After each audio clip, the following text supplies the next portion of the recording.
अस्सलाम वालेकुम नाज़रीन, welcome to the channel we care your health में। क्योंकि हिकमत तो खिदमत है। आज हम बात करने लगे हैं बादशाह के मुतालिक। आप परेशान ना हो, ये फलों के बादशाह के मुतालिक गुफ्तगू है, क्योंकि ये फल सिर्फ फल नहीं, ये इलाज भी है। और इस वीडियो में हम आपको बताएंगे कि इसकी चटनी कैसे बनती है, इसकी कैरी का शरबत कैसे बनता है और अचार कैसे बनता है। तो इस वीडियो को पूरा देखिएगा। जी जनाब, हम बात करने लगे हैं आज आम के मुतालिक, क्योंकि गर्मियों का मौसम चल रहा है और आम की आमद है। इसमें जनाब हम आपको इसकी तमाम अक़साम बताएंगे जो अब तक किसी ने नहीं बताई हैं वीडियो में। और इसकी कैरी का शरबत कैसे बनता है, इसकी चटनी कैसे बनती है, और जनाब इसका अचार घर में अमूमन तौर पर डलता रहता है। लेकिन हमने कहा कि चलें आपकी आगाही के लिए हम दोबारा इसका जो है तज़किरा कर दें, ताकि आप अचार बनाएं और हमें भी खिलाएं। आज तक आम को एक फल जाना जाता है, लेकिन ये एक ऐसा फल है जिससे इतने ज़बरदस्त इसके फ़ायदे हैं और इतने ज़्यादा इससे मुस्तफ़ीद होया जा सकता है, जो कि जिस्म के लिए बहुत ज़्यादा मुफीद है। जो इंसानी जिस्म के लिए इतना ज़्यादा मुफीद है कि मैं आपके सामने बयान करूं तो एक बहुत तवील वीडियो बन जाएगी। तो इसलिए हमने फिर भी इसको मुख्तसर आपके सामने बयान करने की कोशिश की है। और इस वीडियो को आगे से बढ़ाने से पहले मैं आपको कहूँगा कि मेरी वीडियो को लाइक भी करें, मेरी वीडियो को शेयर भी करें और हमारे चैनल को सब्सक्राइब भी करें। और जिन लोगों ने मुझसे रब्ता करना है वो इस नंबर पर मुझसे व्हाट्सएप पे रब्ता कर सकते हैं। आम जिल्द के लिए बहुत ज़्यादा मुफीद है, जो जिल्द को चमकदार भी बनाता है और गर्मी के मौसम का बादशाह माना जाता है। फल इतना ज़्यादा जो है खाया जाता है, बच्चे भी शौक़ से खाते हैं और एक जायकेदार फल है जिसे गर्मी में बहुत ज़्यादा इस्तेमाल किया जाता है। और लोग इसका मिल्क शेक भी बनाते हैं, कैरी का शरबत भी बनाते हैं और जनाब चटनी भी बनाते हैं, जैसे कि मैं शुरू में तज़किरा कर चुका हूँ आपको। अब चलते हैं इसके फ़ायदों के मुतालिक। जी जनाब, आम के अंदर विटामिन ए बहुत ज़्यादा मिक़दार में पाया जाता है और ये नज़र के लिए बहुत ज़्यादा फ़ायदेमंद है, जिल्द के लिए बहुत ज़्यादा फ़ायदेमंद है। इसको अगर कच्ची लस्सी के साथ इस्तेमाल किया जाए तो इसका फ़ायदा 2 गुना बढ़ जाता है।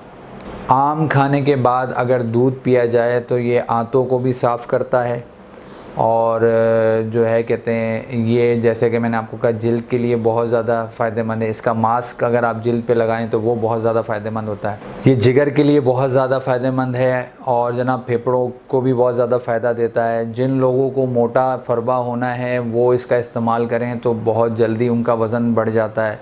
बाज़ लोग मुझसे पूछ रहे थे कि कोई वज़न बढ़ाने की चीज़, तो आम जनाब एक ऐसा फल है जो आपका जिस्म फरबा करने के लिए बहुत ज़्यादा फ़ायदेमंद है। इसके अलावा जिन लोगों को चुंबल का मर्ज़ रहता है वो इसका इस्तेमाल 10 दिन तक करें मुसलसल, तो उनके चुंबल के मर्ज़ में बहुत ज़्यादा उनको फ़ायदा होता है। जो हामला ख़वातीन होती हैं उनको इसका इस्तेमाल करवाया जाए तो बच्चा सेहतमंद भी पैदा होता है और ख़ूबसूरत भी पैदा होता है। तो जिन ख़वातीन जो चाहती हैं उनके बच्चे जो है सेहतमंद भी पैदा हों और जो है ख़ूबसूरत हों, तो वो आम का इस्तेमाल करें। और चूँकि अभी गर्मी का मौसम है तो ज़्यादा इस्तेमाल करेंगी तो फ़ायदा होगा। इसके अलावा जनाब इसके जो पत्ते होते हैं आम के, वो दिमागी कमज़ोरी के लिए इसकी चाय अगर बना के पी जाए और हिचकी के लिए और नज़ले के लिए बहुत ज़्यादा फ़ायदेमंद होती है।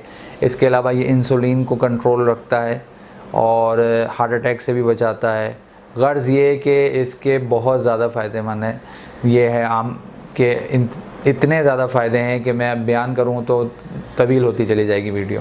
और जहाँ आम का तस्करा हो तो वहाँ पे कैरी का तस्करा लाजमी है, चूँकि जनाब कैरी जो है उससे शरबत जो मैंने आपको बताया था कि कैरी का शरबत हम आपको बताएंगे। लेकिन उससे पहले मैं आपको इसकी अक़साम भी बता दूँ और इसका मिज़ाज भी बता दूँ। इसका मिज़ाज जो होता है वो होता है गर्म और तर, और जनाब इसकी अक़साम होती हैं 20, जो कि ज़्यादातर हिंदुस्तान में पाई जाती हैं। अक़साम मैं आपको बताने लगा हूँ। सरूली, मालदा, अनवर राठौर, समर, बेहिश्त, चौसा, रहमत ख़ास, इन्फानूसू, लंगड़ा, प्रिंस, बेगम पसंद, सफ़ेदा, दुसहरी, सिंदड़ी, जर्द आलू, सुरैया, फजरी गोला, मुगलिया हैदराबाद, फजरी कला, तोतापरी, जनाब ये सारी अभी तक आपको जो है 20 अक़साम नहीं किसी ने बताई होगी। मैंने कहा कि पूरी आपको अक़साम बताऊं, और ये अक़साम ज़्यादातर हिंदुस्तान में पाई जाती हैं। और जैसा कि इसमें बेगम की पसंद भी है और जनाब जो है रहमत ख़ास भी है, तो ये नाम आपने कभी नहीं सुने होंगे। तो ये भी सारी जो है अक़साम हैं आम की। और अब चलते हैं जनाब कैरी के शरबत की तरफ कि कैसे बनाया जाता है और तरीका उसका नोट फरमा लें। हम आधा किलो कैरी लेकर उबाल लें या फिर इसे तंदूर में कुछ देर के लिए गलने के लिए छोड़ दें। फिर इसका गूदा लें, चमचे की मदद से साफ़ बर्तन में निकाल लें और हस्बे ज़ायका चीनी मिलाते जाएं और साथ साथ इसमें मिक्स करते जाएं या मदानी चलाएं। इसको यकजां कर लें, यानी आपने जो है इसके अंदर चीनी डालकर उसको इतना मैश कर देना या ग्राइंड कर लें, दोनों सूरतें कर सकते हैं हम, ताकि जो है वो उसके अंदर चीनी इतनी हल हो जाए कि मुंह में चबाने में ना आए। और जनाब उसको फिर जो है कहते हैं आप किसी बर्तन में निकाल लें, तो आपका जो है कैरी का जो है गूदा तैयार हो गया। अब आप इसको पानी में डालें और शरबत आपका तैयार हो गया। इसके अंदर आप काला नमक और सफ़ेद ज़ीरा पाउडर जो है वो आप ऐड ऑन कर लेंगे तो कैरी का शरबत दुबाला हो जाएगा। तो अभी गर्मी भी है और कैरी भी मौजूद है, तो ये शरबत आप बना के पिएँ, बहुत ज़बरदस्त है। जिस्म में ठंडक का उनसर बढ़ा देता है और गर्मी का एहसास कम कर देता है, प्यास का एहसास कम कर देता है, तो बहुत ज़्यादा फ़ायदेमंद है। अब जनाब चलते हैं इसकी मीठी चटनी की तरफ। कैरी की मीठी चटनी कैसे बनाई जाती है तो उसका भी तरीक़ेकार आप नोट फरमा लें। आधा किलो कैरी को छिलका उतार कर तकरीबन 1 लीटर पानी में उबाल लें। साथ ही 1.5 चम्मच कलौंजी हस्बे ज़ायका नमक डालकर हल्की आंच पर पकने के लिए छोड़ दें। जब पानी कम हो जाए तो हस्बे ज़ायका चीनी डालकर मज़ीद पकाएं। जब आपको लगे कि पानी की मिकदार कम हो गई है तो ये चटनी की सूरत इख्तियार कर जाए तो साफ़ बर्तन में ढाँप कर रख दें और कई दिनों तक इस्तेमाल किया जा सकता है। इसमें आप साबुत मिर्च भी डाल सकते हैं चटनी के अंदर, तो उससे जायका और अच्छा हो जाता है चटनी का, थोड़ा सा तीखा भी हो जाता है। तो जो है आप 2-3 दाने या अपने हस्बे जायका जितना भी आपने उसको तीखा करना है मीठी चटनी को, तो वो बहुत ज़्यादा फ़ायदेमंद है। तो ये चटनी ज़रूर बनाइएगा और रोटी के साथ खाइएगा, क्योंकि इन गर्मी के दिनों में ही आम की आमद है और कैरी के जो चटनी बनेगी तो वो बहुत ज़्यादा फ़ायदा करेगी। जिस्म में भी जो है, जैसा कि मैंने अभी इतने सारे फ़ायदे आपको बताए, तो आप ऐसी सूरत में भी आम को इस्तेमाल कर सकते हैं। ठीक है जी। अब जनाब कैरी का अचार कैसे तैयार किया जाता है। आमतौर पर जो बड़े बूढ़े हैं वो तो घरों में तैयार करते थे।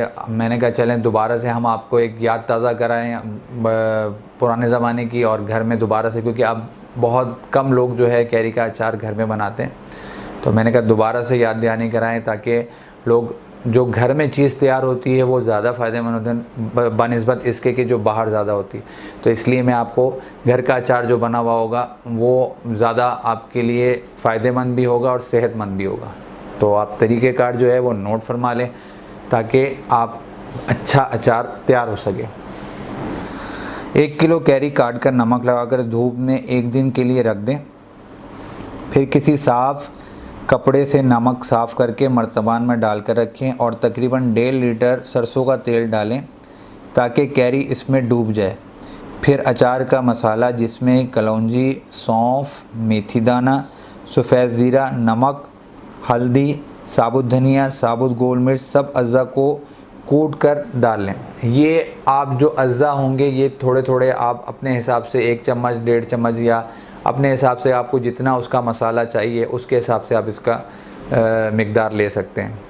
इसमें मैंने फ़िक्स नहीं रखी, हर बंदा अपने हिसाब से कर सकता है इसको।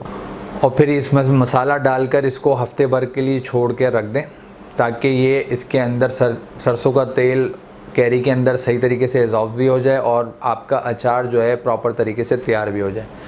1 हफ़्ते के बाद इसको खोल कर इस्तेमाल करें और मुझे दुआएं दें कि ऐसा ज़बरदस्त अचार भी बता दिया आपको, कैरी का शरबत भी बता दिया और जनाब मीठी आम की चटनी भी बता दी। मैं पहले इतने ज़्यादा फ़ायदे भी बता चुका हूँ, तो आपको हमेशा फ़ायदों के साथ हमेशा नुकसान भी बताता हूँ।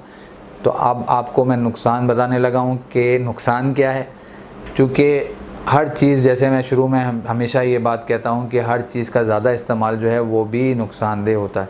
तो हम चाहते हैं कि आपको एक ही वीडियो के अंदर फ़ायदे के साथ नुकसान भी बताएं। जिन लोगों का मैदा कमज़ोर होता है वो इसका इस्तेमाल ज़्यादा ना करें, उससे उनके मैदे कमज़ोर होने की वजह से उनको मोशन भी, पेचिस भी लग सकते हैं। और जनाब ये भी बताता चलूँ कि शुगर के जो मर्ज़ में मुब्तला अफराद हैं वो भी अपने तबीब के मशवरे से इस्तेमाल करें। वैसे वो अनवर राठौर इस्तेमाल कर सकते हैं, लेकिन बेहतर है कि वो एक तबीब के मशवरे से इस्तेमाल करेंगे तो ज़्यादा फ़ायदा करेगा। उम्मीद है ये वीडियो भी आपको पसंद होगी। जाने से पहले मैं आपको कहूँगा कि मेरी अक्कर करा ताकत की भी बात हो रही थी, तो अक्कर करा के ऊपर मेरी एक ये वीडियो मौजूद है, इसको देखना मत भूलिएगा। तो जनाब इसके अलावा जनाब गर्मियों में ख़ुबानी भी बहुत ज़्यादा आती है, तो मेरी एक ख़ुबानी के ऊपर, फलों का चूँकि तस्करा हो रहा है तो ये ख़ुबानी के ऊपर भी मेरी एक वीडियो मौजूद है, इसको भी देखना नहीं भूलिएगा। इसमें भी बहुत ज़्यादा फ़ायदे मैंने बताए हैं और जिस्मानी जिस्म को कैसे फ़ायदा पहुँचाती है ख़ुबानी, तो देखना मत भूलिएगा। उम्मीद है ये वीडियो भी आपको पसंद आई होगी। मुझे आप अब इजाज़त दें। मैं आपका हर्बलिस्ट हकीम महर मोहम्मद मुगिस, शुक्रिया।